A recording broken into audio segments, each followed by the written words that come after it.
go. Tēnā koutou katoa, ko ingarangi, te whakapaparanga mai, engari ko Otaputa te Kāinga, ko Tamsin aho. So, tēnā koutou katoa. Welcome to everybody in the room and everybody online. My name is Tamsin. I edit under the name of Dr. Thneed. I am British, but I live in the beautiful city of Dunedin in New Zealand, and I am very pleased to talk to you about the New Zealand Thesis Project today. So the aim of this project was to upload basic bibliographic metadata from open repositories to Wikidata to make them more accessible. So we took our theses, we put them in Wikidata, and we can connect them to other things.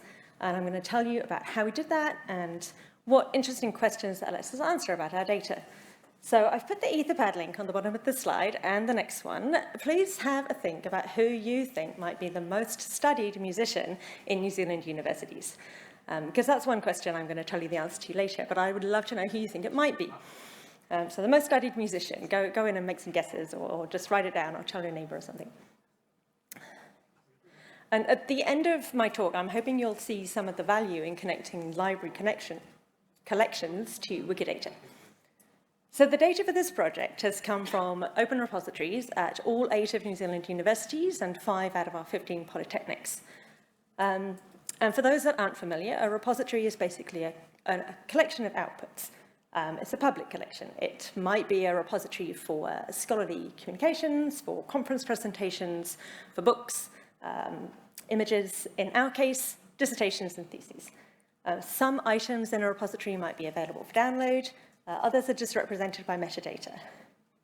Now, normally at this point in a talk, I start talking about what's Wikidata and what makes it so suitable for this project. I think the audience is probably a bit more clued up than normal about Wikidata, so I'm just going to focus on the single most important thing about Wikidata, which is that it is linked data.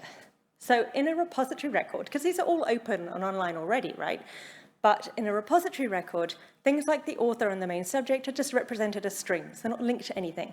In Wikidata, we can turn those strings into things, and that lets us do something different with the data. But let me show you what that looks like. So if we don't link an author to our thesis, it will have a very simple structure in Wikidata. So there's a Wikidata item for the thesis itself, and we can link it to the institution where the dissertation was submitted, and also to the repository that published the metadata. These are not the same thing. They might even be entirely different institutions. We can also link it to some main subjects. We can describe the topic that the thesis is about, right? But it's a fairly straightforward record. Oops. Whereas if we link the author to the thesis item, we have access to a whole lot of metadata that we can't see otherwise. So for instance, we could link that author to the other publications that they've written and through that to their co-authors. We have access to biographical information like birth dates, death dates, whether they have a Wikipedia page or not, how many in different languages, images, museums and archives that hold information about this person, places they've worked, awards they've won, all sorts of information. So we started this project early last year. We're a very small team, so Deborah Fitchett is our academic librarian. She's based at Lincoln University, and she and Mike Dickerson had the original idea for this project.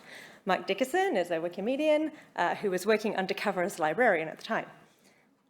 So Deborah did a lot of liaison with the institutions to get management on board with donating the data, and she collected and aggregated it and then passed it to me as the data wrangler. I did lots of cleaning up in the first half of last year and uploading to Wikidata. And Siobhan Leachman has done lots of documentation of how we've done what we've done and done some of the communications and also helped with establishing what our data model should be for our thesis item. So most of the data cleaning and upload happened in the first half of last year, and then since then we've been mostly matching main subjects and authors to describe the data better. So a quick overview of the dataset itself. There's more than 66,000 items. I'm not giving you a precise number because every so often I find another duplicate or something that somehow made its way into a thesis repository but isn't actually a thesis. We had 13 types of thesis, 4 of which were new to Wikidata. But in fact, the vast majority of them, something like 3,000 of them are actually master's or doctoral theses. The theses span a time span of 115 years, but again, the vast majority are from the last 20 years. In terms of describing what the theses are about, we had 4 controlled vocabularies in use across our institutions, and then another 280,000 rows of plain text keywords. We had handled IDs and DOIs in use in our institutions, and some that were using both. We had several languages. Of course, Te Reo Maori was there, some European languages, also Chinese. In just about every field, we had missing data.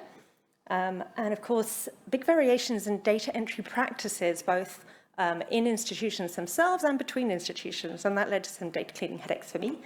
And then a large number of qualifications, particularly for the master's theses, that just weren't in Wikidata yet. So the full schema for a thesis item and so on is on our project page, and there's a QR code later in the talk if you want to go take a look. But I wanted to say about the approach we took to uploading the data. So before we uploaded items, I matched as many possible authors as possible by downloading likely datasets from Wikidata. So for instance, Wikidata already knew about 30,000 people who had been educated at New Zealand institutions. So I matched with them first, rather than reconciling with the entirety of Wikidata. And that meant I could get about 10% of authors matched before we uploaded any of the data. We also have a policy in the project of not creating a new item per person unless we can match them to some data outside the project. So you'll have understood from earlier in the talk, I'm really interested about what we can find out about people and what we can connect them to. So there's no point just creating an item with data that we already hold, right? So every time we match a person, we're adding to the sum of knowledge that we have in the project. Something else really important that we did was to round trip the QIDs. So after we'd created Wikidata items for all the theses, we then sent those identifiers back to the institution so they could be put in the repository record. And now everybody can see which thesis is in Wikidata, which isn't, and they can go and see the record. In terms of the completeness of the matching and dataset, we don't have advisors for every thesis, but we do have them on more than half of the dataset added so far in Wikidata, and there's more to go in. We've so far now linked about 15% of the authors, and we have at least one main subject statement on what's actually approaching 85% of the theses now. So one of the first things after uploading to Wikidata was to create a mix and match catalogue to continue matching the authors. You can see we still have a long way to go, having only matched 15% so far. And one of the reasons is things like this. So I think it would probably be better known if Cher had taken time off from touring to come and do a master's degree in the 80s in New Zealand on hawkweed. But I'm not really poking fun at mix and match. The problem here is that this author is only represented with their initials. Okay, that's the only information we have. And probably even if we did have their full name, they're probably not in Wikidata. That's just the status of New Zealand Wikidata, right? We don't have a lot of people. Mix and match is actually a really great tool for finding out who is in Wikidata and for creating new items for people when we found out more information to match them to. The other thing we did was to make sure that our thesis was cited on Wikipedia once the author had a Wikipedia page. So we downloaded a list for the Sparkle query, and we went through and made sure that the thesis is either cited or linked somewhere on the page. As anyone who's written one knows, a dissertation is a major piece of work, so we want it to be available to readers of the page if they want to find it. And also, of course, it's supporting statements that might be made about the education or qualifications that someone's got. Another query we did was to find notable pairs, as I think of them, so where an author and an advisor have both got a Wikipedia page. We want that link to be able to be seen on Wikipedia as well as in Wikidata. And then, lastly, in an effort not to be entirely Anglo-centric about the project, we looked for authors who had the most Wikipedia pages in other languages and tried to cite the thesis on all of those as well. Now, one of the fun things you can do when you've got a big data set in Wikidata is to start running Sparkle queries to find out about your data, things you can't otherwise know. There are far more Sparkle queries on my project page than I have a hope of showing you today, so that's why there's a QR code in case anyone's interested. Please find the project page and have a play yourselves. One of the first things I did, because I always love to make Wikidata make maps for me, was a map of where else people had been employed or where else they'd been educated. And of course, these are all interactive when you run them live, so you can zoom in and see interesting bits. And you can see we have much stronger links to some parts of the world than others. as you might expect from an English-speaking ex-colony. We also have a Wikipedia timeline. This one is displaying authors by the year that they published their thesis, and it's color-coded by institution, and that's quite nice to look at the patterns in the data. You can see when particular universities were established, and that sort of thing. Also, these visualizations are quite good for error checking. So when I saw on my Wikipedia timeline an American football player in full kit charging down the pitch as one of the images, I knew that that was an author link I needed to double check. It did turn out to be wrong. This middle image, this is all the doctoral links in the project. So the links between the doctoral advisor and the doctoral student. And I call this kind of visualization a hairball or a furball, right? It's indigestible in that form. But you, right, but you can pull interesting threads out of it. So for instance, you can use the Sparkle query to pull out of that what is the longest doctoral family tree that we've got. And in our case, it's a family tree in the field of education, and it's 7 generations long, and the latest generation, some of them are academics at New Zealand institutions. Maybe we'll have some academic babies soon. Another place that data from that furball can appear is in a Scholia profile.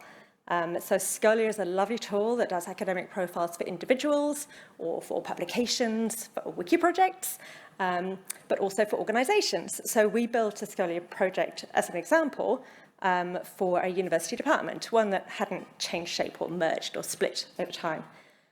So we affiliated all the advisors and the students for the theses with that department, and it shows the data in a slightly more digestible form. Now, all of those visualizations I've just been showing you depend on you having linked people to theses. But the other main matching effort that's gone on in this project is for main subjects. So I mentioned that we had 4 controlled vocabularies in use. 2 of those are shared vocabularies with Australia, 2 of them were specific to New Zealand, and the 2 shared with Australia had been partially mapped to Wikidata. Deborah in particular did a lot of work to not complete those mappings, to improve them enough that every term used in our project was mapped. And the great joy of controlled vocabularies is that once someone's mapped it with an identifier to Wikidata, anyone that uses the vocabulary can use that mapping. They don't have to reinvent the wheel. Unfortunately, that's not the case for the 280,000 keywords.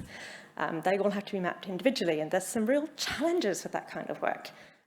We had a lot of ambiguous terms, management or performance. Is that individual performance in the workplace? Is it network performance? Is it a theatrical or a musical performance? You almost have to match those things at the individual level to make sure you've got that right. We also have missing Wikidata items, and of course making that decision about, is it a missing Wikidata item? Is it there under a synonym? Is it there in another language? You know, those are difficult decisions to make. And of course, when you design keywords for string matching in a repository, you're going to include redundancy. You're going to include singulars and plurals. You're going to include Latin names and common names, maybe the town and the city or the region that it's in. And these things aren't all necessary in Wikidata. You know, there's a redundancy. The common name and the Latin name of the species map to the same Wikidata item. So I don't know how many main subject statements we'll end up with in the end. I'm only about 40% of the way through matching those. So there's still a lot of work to do. But although it's hard work, it's worth doing because it lets us ask fun questions. So for instance, we can see things like the taxa that we're obsessed with in New Zealand, which are, of course, economically important species. We study ryegrass and clover and pine trees. We study brush-tailed possums and red deer and rats, okay, which are common pests in New Zealand. We can also ask questions about the places that we study. It's quite a different looking map, right? We've got the North Pole and the South Pole, and quite a lot of places in between. And it's not, you know, focusing on quite the same parts of the world as people are educated or where they're working. And this was a particular request from one of the academic librarians in the study. He was interested about that. We can start asking about who we study. I was dismayed when I ran this query. We have more than 7 times as many theses on the French philosopher Michel Foucault as we do on our top studied New Zealanders, the writers Catherine Mansfield and Janet Frame. Interesting, eh? And do you remember, who did you think might be the top studied musicians in New Zealand? If you guessed Johann Sebastian Bach or David Bowie, Well done. You probably didn't, right? I mean, I wouldn't have guessed them. I actually haven't checked how far down this list you have to go to find a New Zealand musician. I think it's quite a long way. We don't seem to study ourselves. I don't know whether that's a young colony thing or something particular about us. But anyway, it's quite interesting. So we have lots of future work to do. We are continuing to match authors. Obviously, we're 15% of the way through, so maybe the patterns will be different when we get to the end. We want to make a process to make it easy for libraries to add to the metadata themselves. You know, we collected this data more than a year and a half ago now, so it's getting out of date quickly. We've had trouble measuring the impact on the repositories, whether there's been an increase after all the work to cite the theses on Wikipedia. But we're hoping that maybe with time, some patterns might be more evident. I need to find an efficient way to add ProQuest identifiers for theses. Currently, I can scrape them 100 at a time. I don't want to do that for 66,000 theses. So if anyone has an idea about that, please hit me up. And I'm really interested in what might happen to the data, what else we might find out when more thesis collections come into Wikidata from overseas. There's a potential for that to happen fairly soon. And I think that might tell us some interesting things about the work that New Zealand people do overseas. Oops, that didn't work. Let's try again. So thank you to the Wikidata and Wikipedia communities for all their help and support and writing Sparkle queries and so on. To Wikimedia Aotearoa New Zealand for a 5K grant for the data cleaning part of the work. To the Wikimedia Foundation to be here. If you have a repository, please talk to me. I always love to talk about this kind of work. And if you are considering doing any of this kind of uploading, I can highly recommend that you have a look at the Wikidata Thesis Toolkit. So this was recently published by Helen Williams at the London School of Economics and Ruth Elder at York University. And it steps you through how to use OpenRefine to do this kind of work, to upload thesis items. But it's probably applicable to people uploading other kind of repository information as well. And that's me. Thank you very much.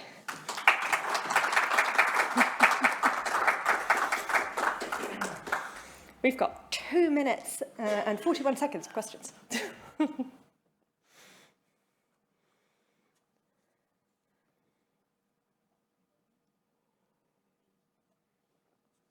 Yeah, you have to go to the microphone. Has there been any feedback from the academics themselves and the students concerned about what you've been doing and what they want to see?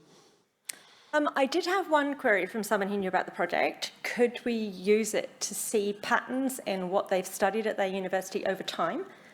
They were asking about like 10-year periods. Could you see any change in the subjects?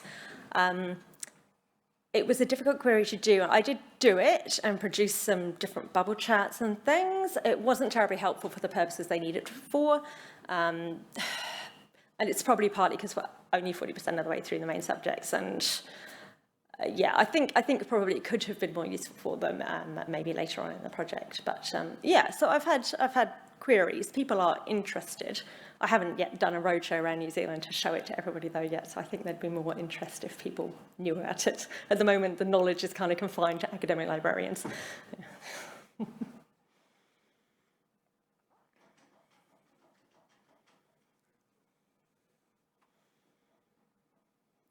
Did anybody get the question about musicians right? Did anybody guess it? No.